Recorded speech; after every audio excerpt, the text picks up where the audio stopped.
I became Prime Minister almost 3 years ago, immediately after the British people voted to leave the European Union. My aim was and is to deliver Brexit and help our country move beyond the division of the referendum and into a better future. A country that works for everyone, where everyone has the chance to get on in life and to go as far as their own talent and hard work can take them. That is a goal that I believe can still unite our country. I knew delivering Brexit was not going to be simple or straightforward. The result in 2016 was decisive, but it was close.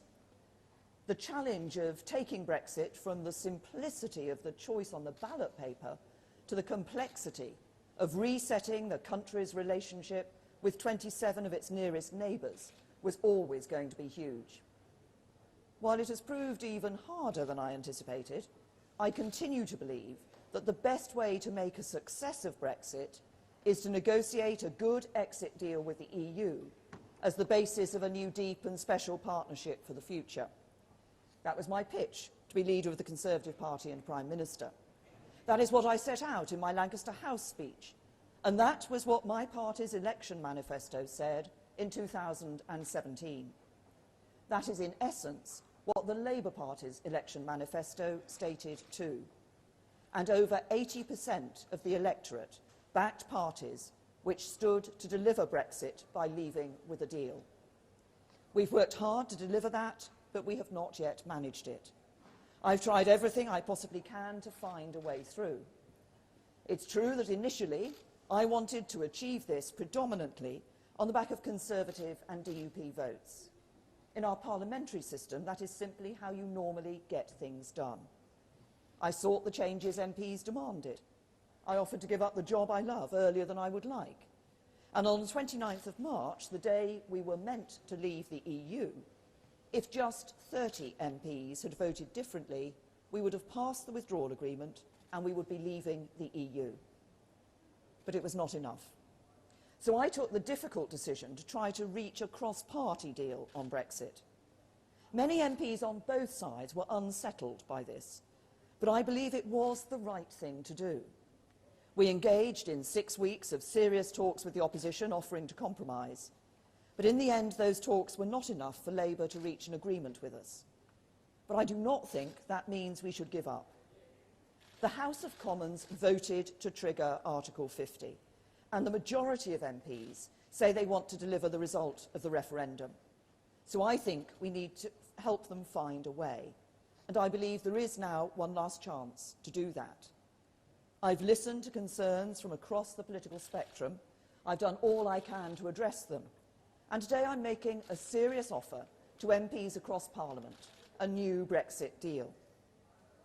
As part of that deal, I will continue to make the case for the Conservative Party to be united behind a policy that can deliver Brexit. 9 out of 10 Conservative MPs have already given the withdrawal agreement their backing, and I want to reach out to every single one of my colleagues to make the very best offer I can to them. We came together around an amendment from Sir Graham Brady, and this gave rise to the work on alternative arrangements to the backstop. Although it's not possible for those to replace the backstop in the withdrawal agreement, we can start the work now to ensure they are a viable alternative. So as part of the new Brexit deal, we will place the government under a legal obligation to seek to conclude alternative arrangements by December 2020, so that we can avoid any need for the backstop coming into force. I've also listened to unionist concerns about the backstop, so the new Brexit deal goes further to address these. It will commit that, should the backstop come into force, the government will ensure that Great Britain will stay aligned with Northern Ireland. We will prohibit the proposal that a future government could split Northern Ireland off from the UK's customs territory, and we will deliver on commitments to Northern Ireland in the December 2017 joint report in full. We will implement paragraph 50 of the joint report in law. The Northern Ireland Assembly and Executive will have to give their consent on a cross-community basis for new regulations which are added to the backstop.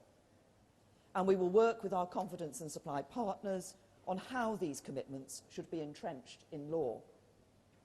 This new Brexit deal contains significant further changes to protect the economic and constitutional integrity of the United Kingdom and deliver Brexit. It is a bespoke solution that answers the unique concerns of all parts of the community in Northern Ireland.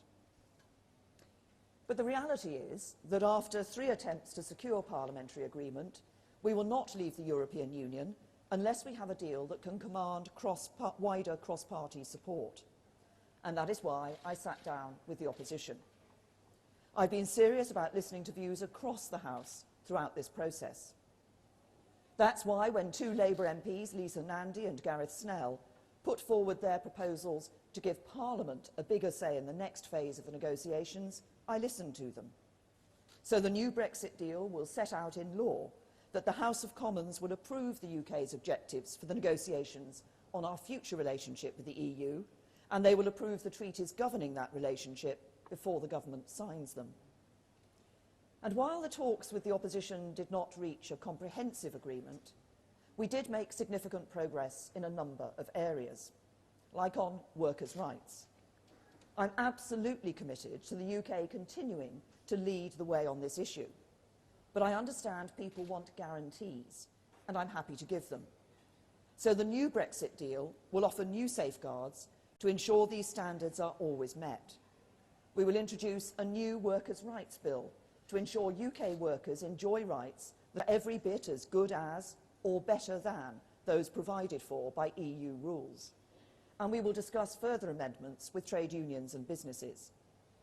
The new Brexit deal will also guarantee there will be no change in the level of environmental protection when we leave the EU. And we will establish a new independent Office of Environmental Protection to uphold the highest environmental standards and enforce compliance.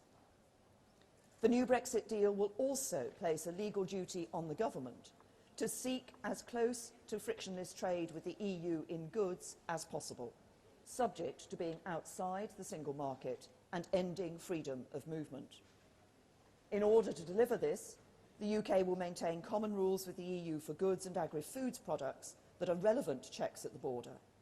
This will be particularly important for our manufacturing firms and trade unions, protecting thousands of jobs that depend on just-in-time supply chains.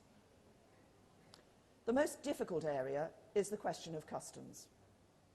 At the heart of delivering Brexit lies a tension between the strength of our ambition to seize the new opportunities that Brexit presents and the need to protect the jobs and prosperity that are built on an interconnected relationship with other European economies.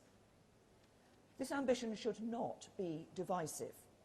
There are many people who voted to leave who also want to retain close trading links with Europe, just as there are many people like myself who voted to remain and yet are excited by the new opportunities that Brexit presents.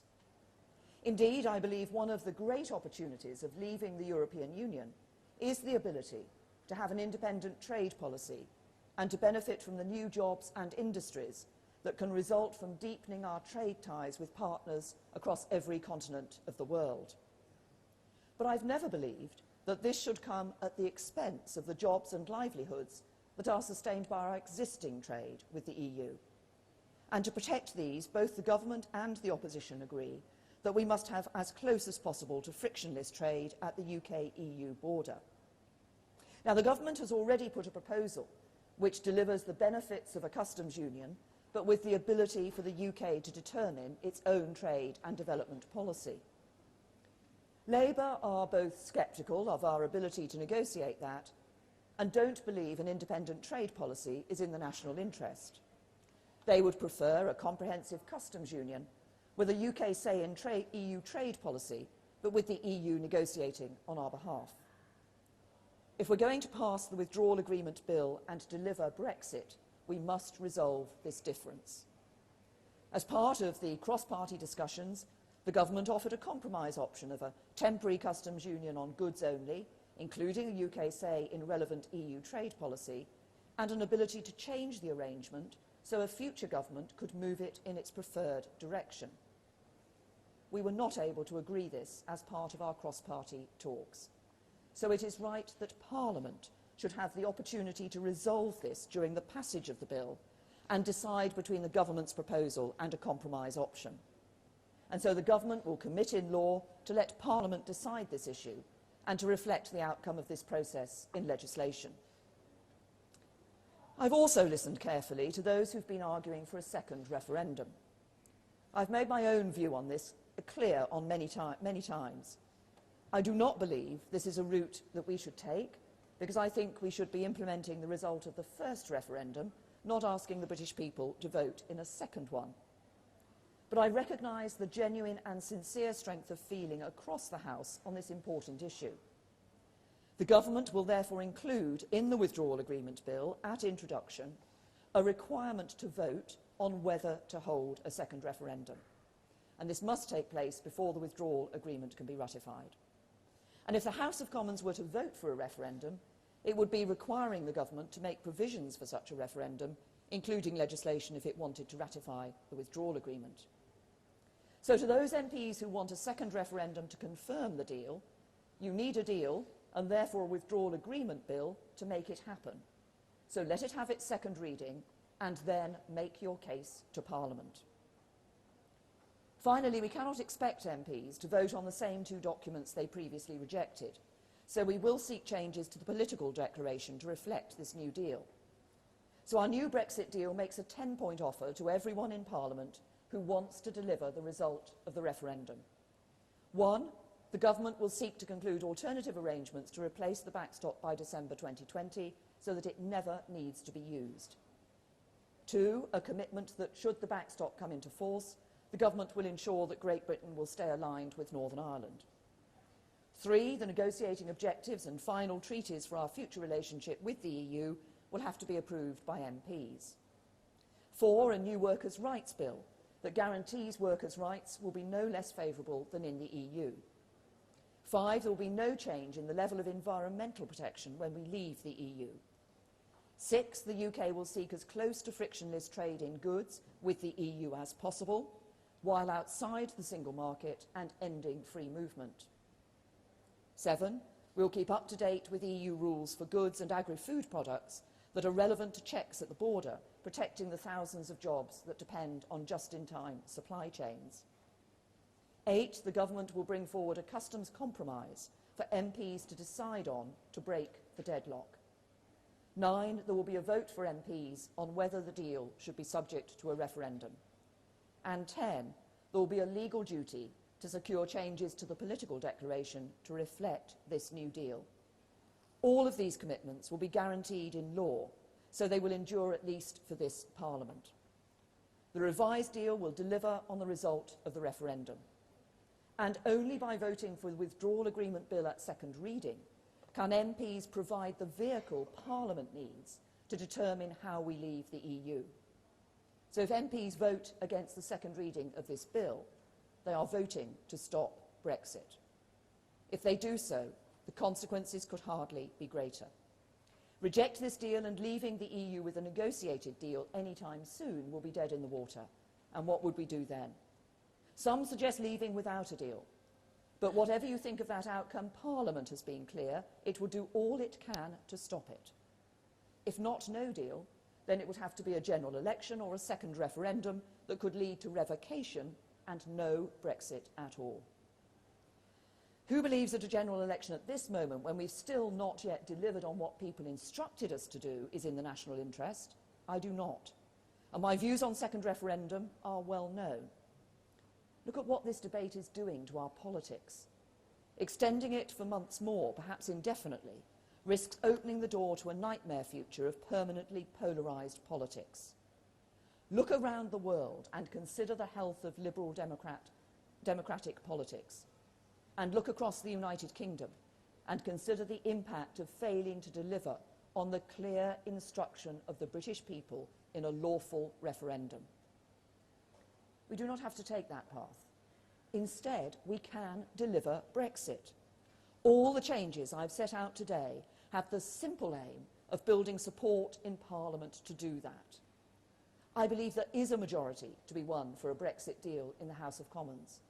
And by passing a deal, we can actually get Brexit done and move our country forwards.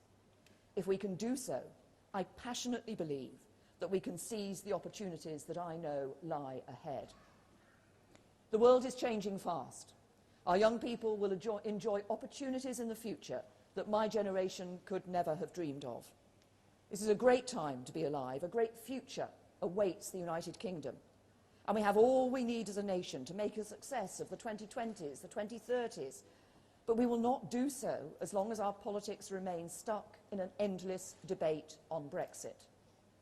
We all have to take some responsibility for the fact that we're in this impasse.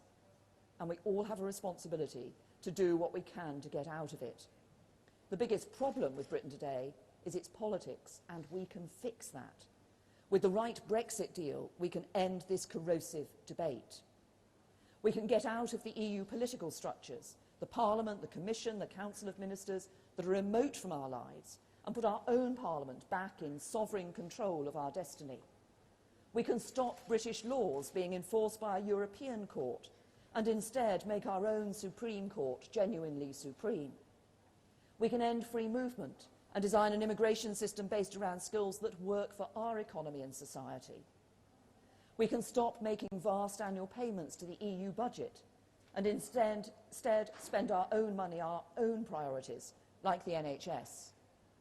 We can get out of the common fisheries policy and the common agricultural policy, design our own systems around our own needs and resources. We can do all of these things, and by leaving with a deal, we can do so much more besides.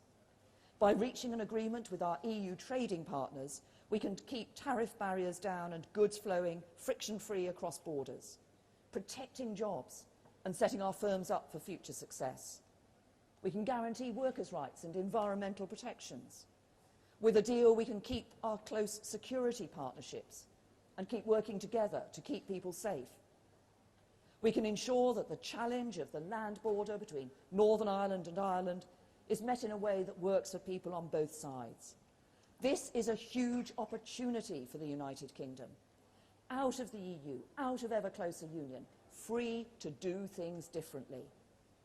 And doing so in a way that protects jobs, protects our security, maintains a close relationship with our friends, and works for the whole United Kingdom. It is practical, it is responsible, it is deliverable. And right now, it is slipping away from us. We risk losing a great opportunity. This deal is not the final word on our future relationship with the EU. It is a stepping stone to reach that future. A future where the people of the UK determine the road ahead for the country we all love. This deal lays the groundwork and settles many of the core issues. But in the years ahead, Parliament will be able to debate, decide and refine the exact nature of our relationship with the EU. Some will want us to draw closer. Others will want to become more distant. Both sides can make their case in the months and years ahead. The key thing is, decisions will be made not by MEPs or commissioners or the EU Council, but by the United Kingdom Parliament elected by the British people. That is what being an independent nation-state is all about. Those debates, those decisions are for the future. What matters now is honouring the result of the referendum and seizing the opportunity that is right before us. So we are making a new offer to find common ground in Parliament. That is now the only way to deliver Brexit.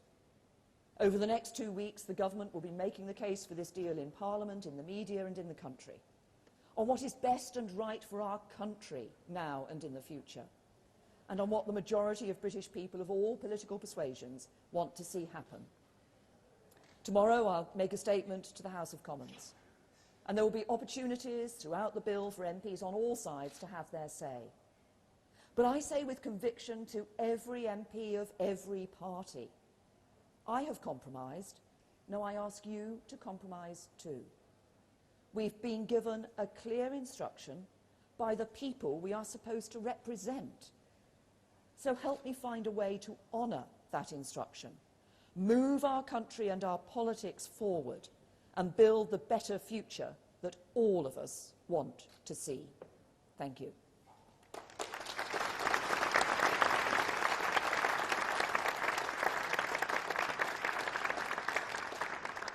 Now, there's a little time for some questions from the media. Who's going? Laura? Thank you, Prime Minister. Laura Kunsberg, BBC News. As you said at the beginning of your speech, you've had nearly 3 years, but the opposition parties have already said they will not vote for this deal. Isn't it simply too late now for you to be offering a compromise, and many MPs simply don't want to listen?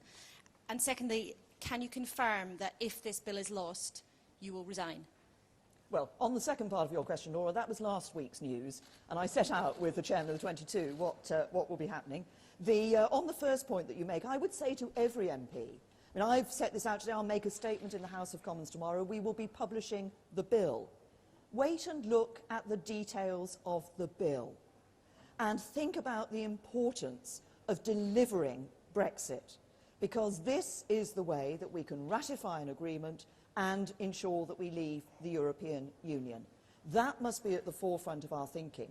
As I said, I think this is the opportunity we have to do just that. So look at the details of this bill. As I say, I've compromised. I think I ask others to compromise too, so that together we can do what the British people voted for in the referendum and leave the EU. Beth. Prime Minister, whatever happens now with your Brexit bill, you have promised to stand down as Prime Minister. Would you like to see a Brexiteer replace you, or do you think that that would just prolong the polarisation of politics that you've just spoken of? Nice try, Beth, but my view is I'm not going to comment on the future leadership election. That will be a matter for the Conservative Party in all of its parts. Who we got? Did I see? Let's see, Robert.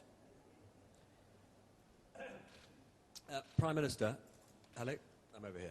Yes. Hello. Yes. Don't worry, I'm just scanning the other. Sorry, I'll give you my full attention, Robert. Yeah, the pleasures that await you.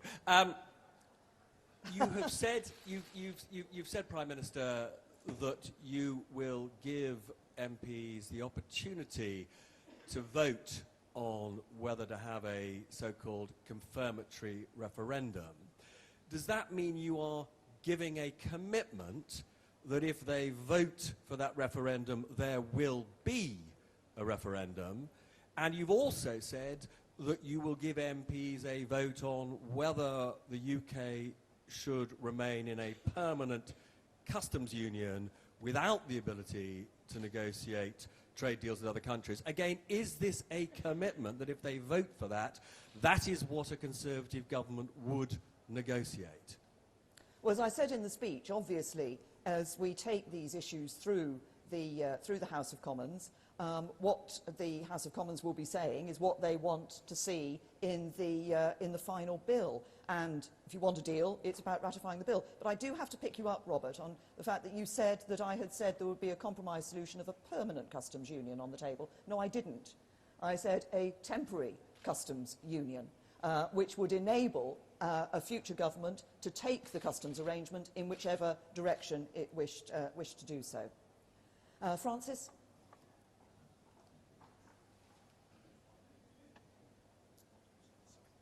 Hi. Francis Elliott from The Times. You said you're going to take the case to the country over the next 2 weeks. There are rather important elections on Thursday. When will we actually see the bill, 37 clauses, and the new... Are you committing to publishing the bill before recess? We'll be publishing the bill in the next few days, and as I say, I would ask people to wait and look at the details of what is in the bill. As I say, this is the opportunity that people have to deliver on Brexit. What does the bill do? It enables us to get out of the EU. It enables us to take back control of our money, our borders and our laws. I think that's what people voted for. That's what this bill will enable people to do. Pippa? Thank you. Pippa Carrera from The Mirror. Prime Minister, you came into number 10 promising to deliver Brexit and to put the issue of Europe to bed once and for all for the Conservative Party. How successful do you think you've been in doing that? Well, patently obviously, I've just said in my speech that I haven't yet delivered Brexit. This is about, what I'm doing today, is about setting out what I believe is a new Brexit deal that can command a majority across the House of Commons and that can enable us to do just that.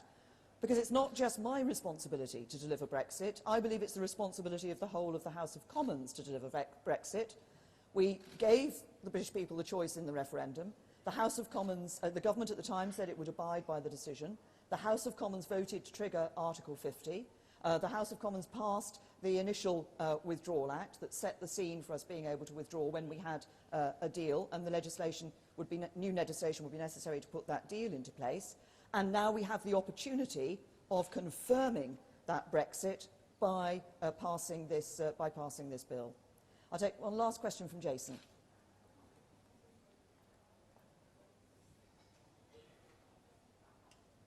Thanks, Jason Gross from the Daily Mail.